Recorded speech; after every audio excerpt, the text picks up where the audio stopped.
முயற்சி பண்ணக்கூடாது. தமிழ்நாட்டில் சமத்துவத்தை கொண்டாங்க. சென்சஸ் வரும் எப்படியா இருந்தாலும், அதில் இந்த டேட்டா வரும் எப்படியா இருந்தாலும், எல்லாருக்கும் அந்த டேட்டா வெளிப்படையாக உதவுறதுக்கு தான் சென்சஸ் மூலமாக எடுக்கிறோம். அதனால் இதில் உடனே ஒரு குயுக்தி அதை திருப்பிக்கிட்டு நாங்கள் போராடினதுனால தான் எங்களுக்கு வந்துச்சுன்னு சொல்ல வேணாம். இன்றைக்கும் நான் தெருவில் போகும்போது போர்டு பார்க்குறேங்க, ஜாதி பெயருடன் பேர் இந்த தமிழ்நாட்டில் இன்றைக்கும் இருக்குது.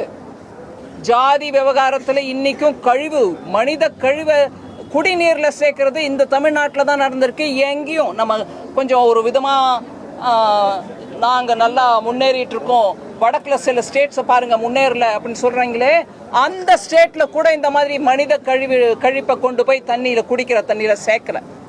அதனால் இந்த விஷயத்தில் அரசியல் ரீதியாக பார்க்காம இதனால நம்ம அதுலேருந்து வரக்கூடிய டேட்டாவை வச்சுக்கிட்டு பின்தங்கி இருக்கிறவங்களுக்கு எப்படி இன்னும் வாய்ப்புகள் கொடுக்க முடியுன்றதை பற்றி யோசிக்கணுமே தவிர, கொஞ்சம் நாங்கள் வென்றோம் நீங்கள் தோத்தோன்ற அந்த பேச்சை கொஞ்சம் விட்டுறணும். மத்திய அரசு இன்னும் நிதி கொடுக்க மாட்டேங்குது, இருந்தாலும் தமிழகம் தொடர்ச்சியாக முன்னணியில் இருக்குன்னு சொல்லிட்டு இருக்காங்க. நான் ஒவ்வொரு முறையும் பேசிட்டு தான் இருக்கேன், எவ்வளோ நம்ம கொடுக்குறோம் எவ்வளோ கொடுக்கல, எல்லா ஸ்டேட்டுக்கும் எப்படி கொடுத்துருக்கோம். எனக்கு ப்ரைவேட்டாக சில மெம்பர்கிட்டேருந்து, அதாவது ஆளுங்கட்சி இங்கே இருக்கக்கூடிய ஆளுங்கட்சிக்கிட்டேருந்து மெம்பர்கிட்டேருந்து நான் பேர் எடுக்க விடும்போது அவங்கக்கிட்டேருந்து மெசேஜ் வருது, நன்றிங்க வேலைவாய்ப்பு திட்டம் இருக்குது பாருங்கள், கிராமப்புற வேலைவாய்ப்பு திட்டம் மன்ரேகா, அதுக்கும் பணம் கொடுத்துருக்கோம். ஓ நன்றி, அந்த பணம் வந்துருச்சு.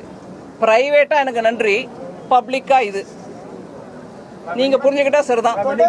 ஒரு சீரியஸான இஷ்யூ என்னன்னா, சிபிஎஸ்சியில் படிக்கிற ஸ்டூடெண்ட்ஸ்க்கு 3rd 5th and 8th 30 மார்க்குக்கு கீழே வாங்கினா ஃபெயில் பண்ணுங்க, ஆல் பாஸ் சிஸ்டமே வேணான்னு சிபிஎஸ்சி சொல்றாங்க.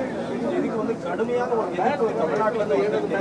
இது தேசிய கல்விக் கொள்கையோட ஒரு ஆரம்பம் தான் அப்படின்னு சொல்றாங்க. ஆல் பாஸ் சிஸ்டம் வேணாமா, குழந்தைகளுடைய மனநிலையை சிதைக்கும், சின்ன குழந்தை அப்படிங்கிற மாதிரியான இது ஒரு வெரி காம்ப்ளெக்ஸ் இஷ்யூ.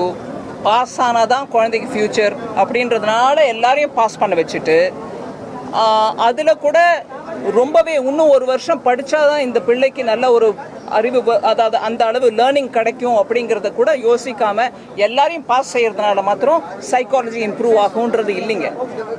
இதை படிப்பின் குவாலிட்டியை பற்றி யோசிக்கணும். அதுக்கு ஒவ்வொரு மாநிலமும் கூட முயற்சி எடுக்கணும். படிப்போட குவாலிட்டி குறைய பிள்ளைகளோட எதிர்பார்ப்பும் ஜாஸ்தி ஆகுது. அதுவும் அந்த மனநிலையும் யோசிங்க. அவங்க காலேஜுக்கு வரும்போது ஏங்க நாங்கள் குவாலிஃபை ஆகுறதில்ல ஐஐடிலாம் யோசிக்கும் போது, அப்போ குவாலிட்டி என்னாச்சு, எல்லாரையும் ஒட்டு மொத்தமாக பாஸ் பண்ணிட்டே போகிறதுனால